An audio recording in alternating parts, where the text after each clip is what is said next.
Hello and welcome to the 20-year-old Harry Potter Virgin, Part 4, Monica Watches the Goblet of Fire. There's a pattern developing here. So the biggest thing about the Goblet of Fire is that we finally get to properly meet Voldemort in all his bald and noseless glory. It's great when he's first embodied and he does that fantastic shampoo commercial thing. I have no idea what was going on there, but it was pretty rocking.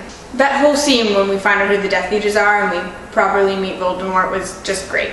So great, in fact, that I'm going to skip everything else and go right there.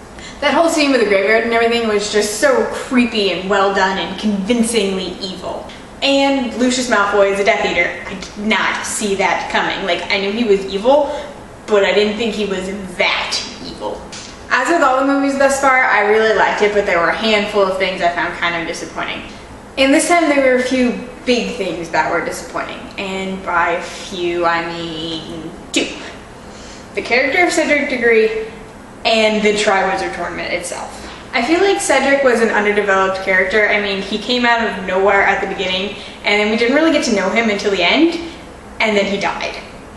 The tournament felt a little bit contrived and episodic, and the fact that the plot was structured around this tournament kind of underplayed and made you forget about the fact that someone had put Harry's name in the goblet illegally and that we had to find out who had done it. I mean, by the end of the movie, I sort of forgot that, oh yeah, we need to figure out how his name got in there. There are also 2 little things that were disappointing. Not enough of Snape being awesome, and hardly any Gary Oldman. It could have used more of both of them. There were a couple things that made me laugh that probably weren't supposed to.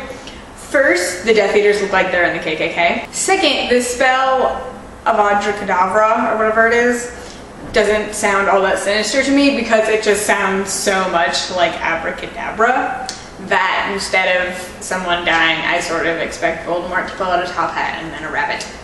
Things that deserve to be mentioned briefly: David Tennant! And the Ron, Hermione, Victor, and Harry, Cedric, Cho Chang triangles were really annoying.